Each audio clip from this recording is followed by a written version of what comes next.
Hello there all you magnificent people, and welcome back to another episode of An Ecologist Plays Empires of the Undergrowth. My name is Will and I'm an ecologist by training, which means that I need to know a lot about nature and all the magnificent creatures, plants and animals in it.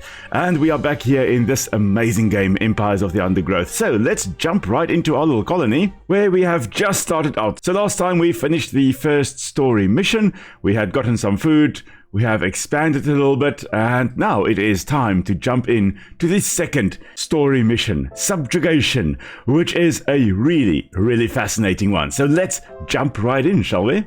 Again, playing on medium difficulty, and we are still playing as the Formica fusca, which are the Dusky Ants, or the Silky Ants, these little guys right over here. This Formica fusca black ant queen has given birth to her first brood. While the workers establish their new territory in the earth, above ground, a nearby colony of Formica sanguinea Slavemaker Ants are on the lookout for would-be victims. These ants specialize in stealing larvae from neighboring nests and raising them as their own. If the black ant colony isn't prepared for the inevitable incursion, they may be wiped out entirely. That is really fascinating, the fact that we've got some of the slaver ants coming in here, slave driver ants. It's quite an amazing and weird little group. Formica sanguinea are not the only danger for the fledgling colony. There is something even more sinister nearby, lurking in the darkness. Alright, so very awesome. We've got the slave driver ants that will be coming to terrorize us, but we are just quickly setting up our food store over here, so that we can easily bring in food to this area. We also don't want our nest chambers to be right here by the entrance, because otherwise the slave driver ants, which are going to come into the nest from over here, are going to have too easy access to our colony. We want to have our brood chambers a little bit more to the back here. I know it's not necessarily the best to have it out of the way like this, but I think in this mission it may be quite good to have it that way.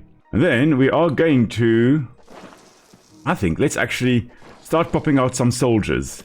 Some stronger ants, some major workers slash soldiers, because they are going to really help us in terms of taking out these little critters over here.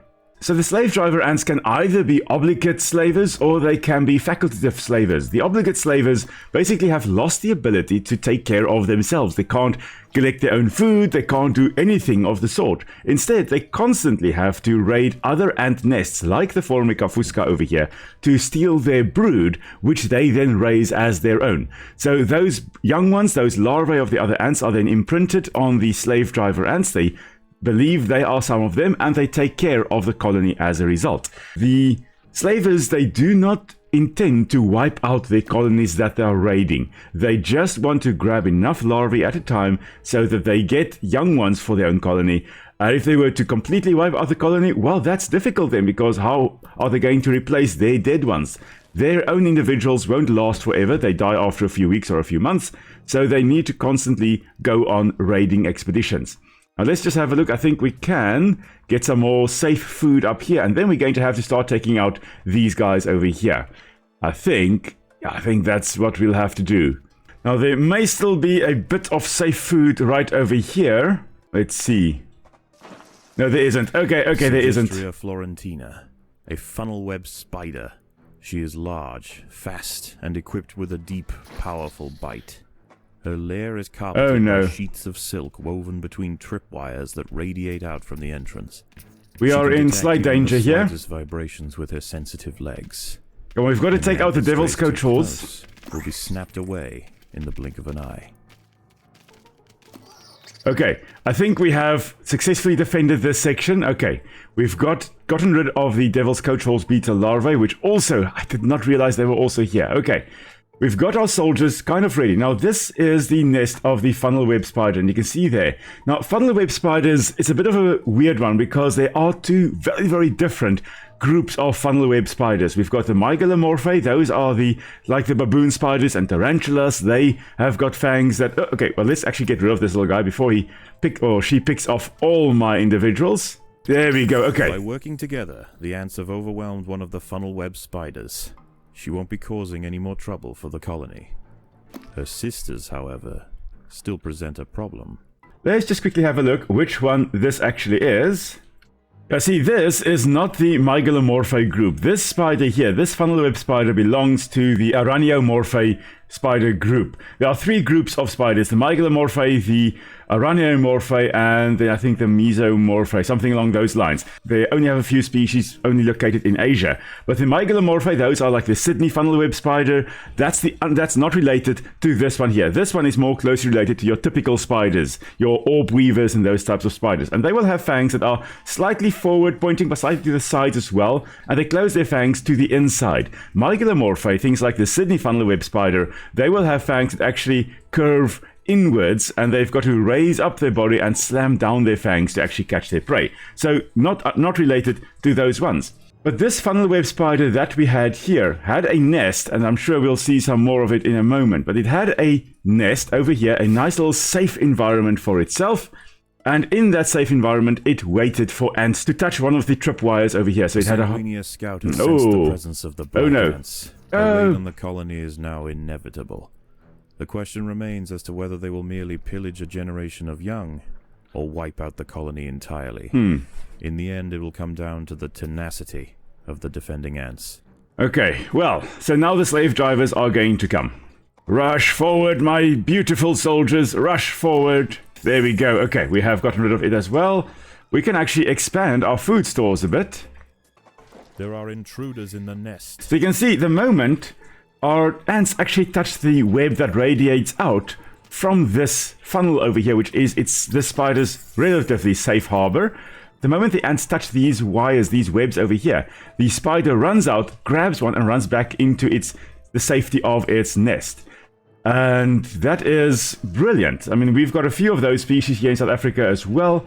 Here where I am, in fact, we've got a whole bunch of them. You can see their webs quite clearly in the mornings when there's dew accumulating on it. And there will be that little funnel in there that they are using as a retreat. Not the best eyesight, these spiders. They're not relying on eyesight at all to find their food. They are relying on the ants touching those webs that radiated out from the funnel. And then they just need to know more or less where it is. Where the ant is or where the prey animal is, and then they just inject them with venom. And then, of course, the ant or whatever they have caught will die over time, and then they can just drag them back into the funnel to eat at their leisure. We're just making sure that we can actually store a whole bunch of food. Next raid is incoming, so we are going to have to just protect this section over here. This is the bottleneck. All the slave driver ants have to come through this area. Now, I think the species that we have here is in fact a facultative slave driver. In other words, they do not rely solely on catching the other ants or taking the brood of the other ants. In fact, they can take care of themselves. This is just a supplementary way of getting, there are a whole bunch of them coming in. The slave makers will head straight for the brood chambers. There we go. Must be stopped. There's another 2 up here. They will be taking out. I think maybe we should actually just. Yeah, there we go. Okay, we have done it. That was nice. None were taken. The party was no match for the valiant defenders. The brood remains safe for now. You can see darting out again, running back into its nest, and eventually, of course, if we have access to it or get to it, there we go. It is dead now. The whole idea is one has to take this slow and steady. Don't rush it. I have died so many times rushing in this game. Have to take things nice and slow. Now, looking at where we can expand to, yes, we can expand to this area. That could perhaps work well for the workers, or we could actually expand a little bit more to this side, meaning that we just need to, again, as long as we just need to defend this choke point right over here, everything would work or should work quite well. Another raid coming in. Now we're just going to put some nice movement tiles down so that our ants can move around the nest a little bit more quickly. That's going to be particularly useful as the raids become more frequent or more severe. And let's actually bring our soldiers to the fore so that they are ready to actually attack and intercept all the slave driver ants that are about to come in here. The slave makers are back. They can sense larvae, and they want their share. And that was it. Well guys, Future Will is just quickly popping in, just to quickly talk about the raids and those types of things which we observe here with the Slavemakers and the Formica fusca.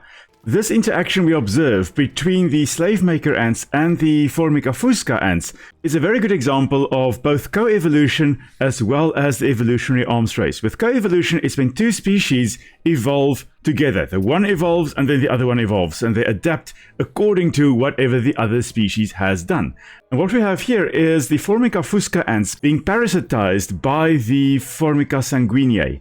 So they are negatively affected by this relationship. And what you'll very often then have is that the host, the one that is being parasitized, will actually evolve some strategy to try and cope with the parasites. And in this case, what we as the Formica fusca ants are doing is to evolve a nest structure where we can easily protect the eggs and the larvae. So we have got this central foyer area that we can actually protect, and everything else, all the brood chambers, are behind us, so that the Formica sanguinea ants have to come past this point and face our soldiers before they can get to the nest chambers. So this is a good strategy to use with this story mission, as well as in real life. If I were the Formica fusca, I would hopefully be able to do this, to devise this strategy to cope with the Formica sanguinea ants coming in. So this is an example of coevolution where they both evolve, but also a good example of the evolutionary arms race where predators and prey, or parasites in the hosts, will have this response. The sanguinea will try to find ways to come in to get the larvae, like they're going to do now. Da-da-da-da! They may come in greater numbers, they may come in stronger ants, or maybe what they'll do is they will dig in through the sides and come in via a different route to come and steal the eggs and larvae. And then in response to that, we as the Formica fusca may devise different choke points, so that if they come from the side here, we will be able to intercept them in any case. So you often find this with parasites and their host, and with predators and their prey. Just quickly thought I should pop in to quickly talk about that. Okay, now back to past will again. And here comes another funnel web spider. So of course we are going to lose some ants to the spider as it catches all of us, or catches a few of the ants, but we have the numbers now, and they really are no match anymore for us. And now we can actually expand this section to house all our workers. Now, we can actually be very, very thankful that the slave makers are only here to steal our brood, because if they actually want to start a new colony, what will happen is the new queen, a fertilized queen of the Formica sanguinea, and sanguinea means blood red, or blood, so the blood red slave maker will come to the colony here, and the female will actually enter, will kill our queen in one-on-one combat, and then we're just going to wait here for the attack, and then she will take her place. She will take on the scent of that queen. And then our workers will go, okay, well, our queen is looking slightly different. She's redder than usual. Maybe she's just very, very angry. We don't know. So she does smell like our queen. I guess we've got to take care of our queen. And they actually will take care of the queen. And over time, that Formica sanguinea queen will just keep on laying Formica sanguinea eggs, with Formica fusca workers taking care of them. Are back. They can sense Here they come again. And they want their share. There we go, that went well. Okay, all of them are gone. Here we go, another funnel web spider we've just dug out. We just want to get rid of it, and voila, now we can take home more food over here. So, of course, if a queen of the Formica sanguinea were to take out our queen of the Formica fusca over here, these workers that are caring for her and her offspring that she's laying, and her eggs that she's laying, and the larvae hatching from those eggs, those workers will eventually die, but by that time, the young ones of the Formica sanguinea would have matured, and they are able to carry on working, and they can then go and raid other Formica nests for young ones, for brood. We've really taken the fight to the funnel web spiders now. We're just constantly setting our soldiers on do not gather, so that they do not go and prioritize the taking of food. Instead, they go and kill what is in the area. In this case, the spider. They focus on killing the spider first, making it nice and safe, so that our workers can then come in and take the food. So we've got a group of workers here in number 2. Group number 2, they are just gathering food. The soldiers are in group number 1. They are just first killing and then taking food. But the whole thing with the sanguinea, with the Formica sanguinea, quite interesting, and they are being studied as a good model organism of how this type of, not brood parasitism, but brood stealing evolved. And we do have another raid coming in as well, so we're just getting our soldiers ready to fight here. Our workers can carry on collecting food over here. We can actually send them No. We shouldn't be sending them there because there is a funnel web spider right over there. They can actually also come right over here and defend for now. They're the last line of defense right over here by the queen. And here comes another raid. They are going to become more and more aggressive. And you can see that one almost got to the egg. But we have gotten rid of them all. Okay, brilliant. So of course the objective here is to actually get a colony that's big enough to withstand the constant invasion by the Formica sanguinea. And that is what we are going to do. As soon as we have actually killed this one, we're just going to collect more food. And then we basically will just be finalizing our expansion into these areas over here. Okay, we are finished. We've got enough workers in the colony. That is marvelous. Now we just need to either put more soldiers in or upgrade the existing ones. And I think now we're just going to, now that we filled this brood chamber here, we are just going to make them stronger. We don't have to dig out everything over here. That's not the objective. The objective is just to grow large enough that we can actually withstand the Formica sanguinea invasion. And then we do have another raid coming in as well. And there we go. I think this is now the final wave. A whole bunch of them coming in. The sanguinea colony seeks once again to bolster its numbers. A battalion of Slavemakers charge into the nest. But they are no match for us. That went well. Once again, the Slavemakers return to their nest with new black ant larvae to raise as their own. The raids will continue, but this Formica fusca colony has proved its capacity to endure and grow. Eventually they will surpass their parasitic overseers, and the continued raids of the Slavemakers will reduce to nothing more than a mere inconvenience for the great Black Ant Empire. Wonderful. We're just going to again grab the royal jelly here, so we get extra royal jelly. And we're back at the Formicarium. How is the colony progressing? The Queen is exhibiting interesting new behaviors. I believe the colony is beginning to adapt. Okay, so we've got a lot of food that we can store here. I'm going to just expand the food chamber a bit more. And I do also just want to put in one extra chamber of workers to take care of the nest activities. So we're just going to put them in this section over here. And now, of course, we need to get the black ant as a usable ant as well. And we're going to upgrade it all the way to level 3, I think. Unfortunately, we do not have enough jelly to actually upgrade this any further, to give them special abilities. So I'm rather just going to upgrade our gene thief workers over here so that we can take them all the way to level 3. So of course with the slave driver ants there, the idea is to just have a colony that is large enough that it would be able to actually withstand constant raids by the Formica sanguinea. And that's what we did. We got a colony that was big. It is now able to withstand the constant raiding parties coming their way. And of course, that is a good example of parasitism. In this case, I wouldn't say it's brood parasitism. Brood parasitism is when you lay your eggs in the nest of another species and they raise your young. In this case, this is actually just brood stealing. They are stealing the young of another species or of another group of individuals. Now, although this is something we do observe with some slave driver ants, it is also something that we observe with some animals. We have in Australia, for example, there are the white-winged choughs, which are social birds that occur in little family groups. And what happens with them is that they will sometimes, at least, they will go to neighboring territories or on the border of neighboring territories. They will look for young that are unguarded. And they then try to tempt those young ones to actually join their family. So they will call them, tempt them with food, get them to come to them, to their family. And yes, this year they're raising extra babies, so it is extra strain. But with the white-winged choughs, what happens is that this year's offspring will help raise next year's offspring. So by getting more babies this year, you are getting more helpers next year, which will give you a better chance of actually raising your offspring next year, which is quite an amazing adaptation. In that case, it is what we call intraspecific. It is between members of the same species. But in our case, with the previous mission, with the slave driver ants, with these Formica sanguinea, it was an interspecific interaction between members of different species. So sanguinea was raiding Formica fusca.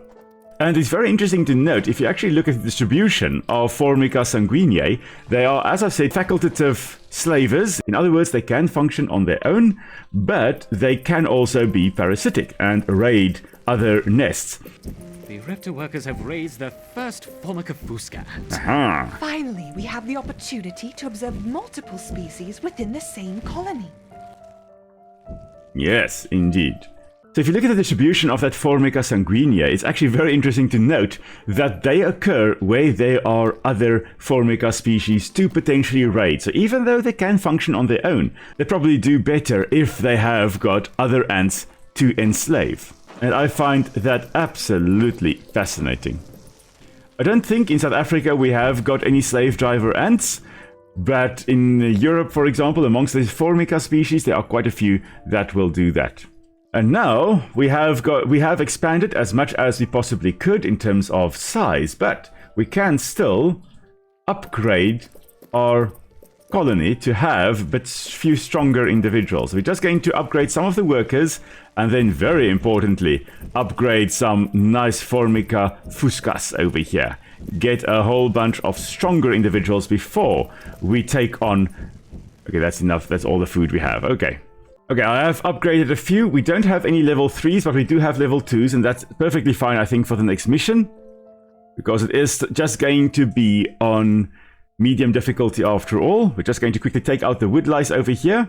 So the wood lice, of course, as I've mentioned last time, they are able to actually curl up into a ball, or should be able to do that. That's what we call volvation.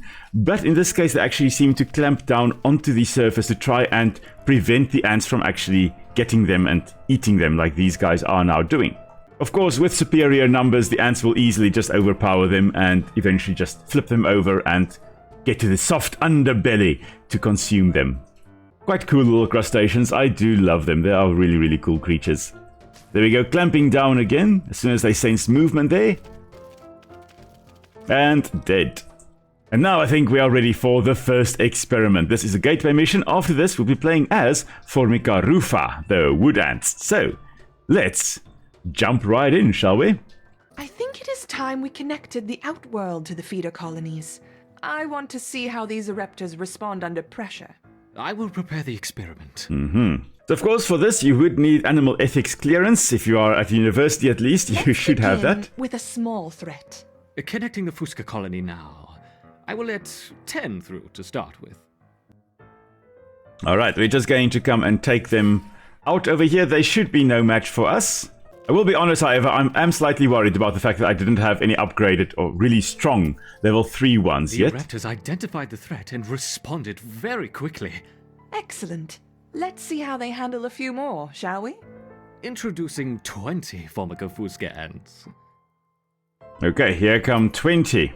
And of course, this is mostly an intra-specific competition here. We do have some ereptors here as well, which makes it inter-specific as well. Inter is between members of different species. Intra is between members of the same species. So we've had black ants fighting black ants. We've had ereptor ants or gene thief ants. Our ereptors have neutralized the threat to their queen. Fighting black ants as well. Continue the experiment and let me know the results. Don't add more than 30 ants at once, though. We don't want to harm the queen. Understood. I wonder how they will react to a rival ereptor colony. Introducing 40 rival ereptor ants. Ish. Come, my beautiful ants. Let's take them out. Of course, they will be biting one another quite a lot here to try and inflict severe wounds. And whenever an ant, for example, bites off the leg of another ant, there is a great chance of infection.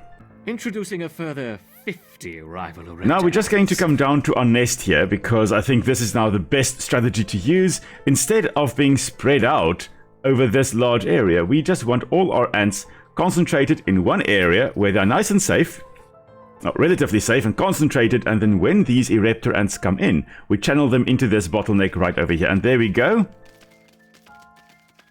Nice bunch of fighting happening in a single spot. There's no chance of our ants being surrounded. Instead, we are, in fact, surrounding the enemies. We are biting them from all directions. And as I've mentioned, if you were to rip off an ant's leg, for example, there's a good chance of infection happening there.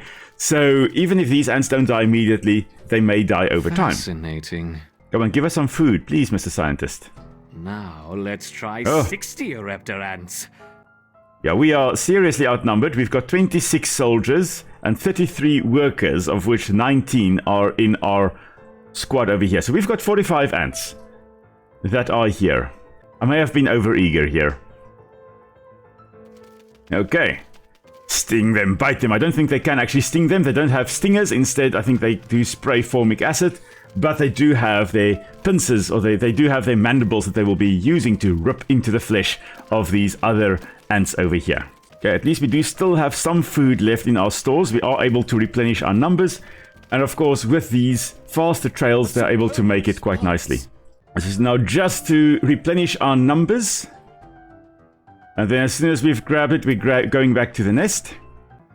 What about a combination of a raptor and fusca? Let's start with 20 of each.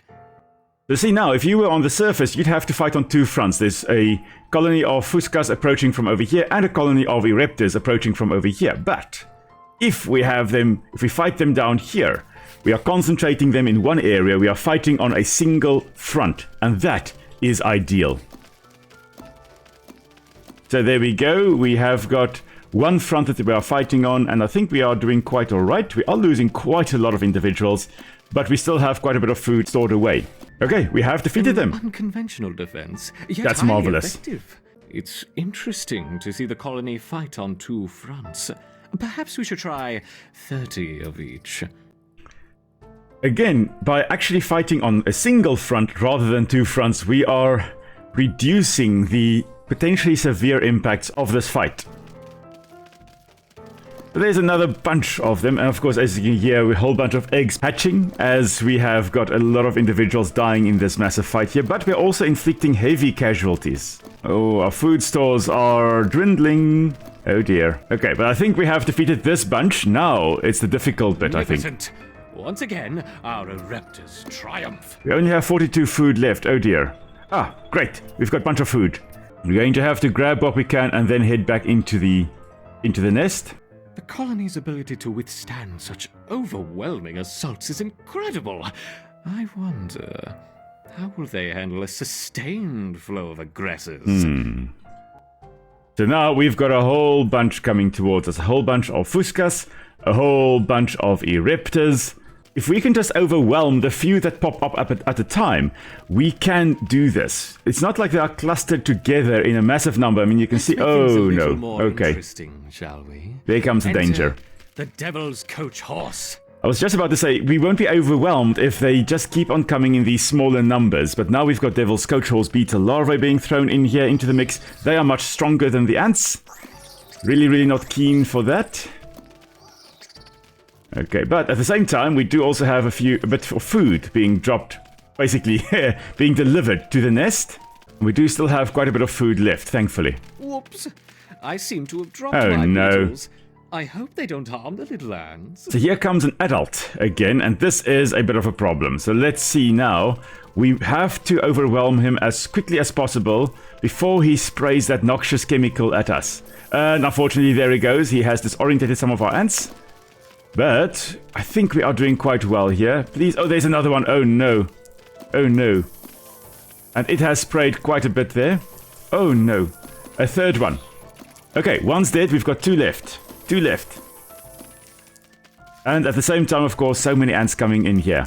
This scientist is really not following the protocols of animal ethics. That's enough for now.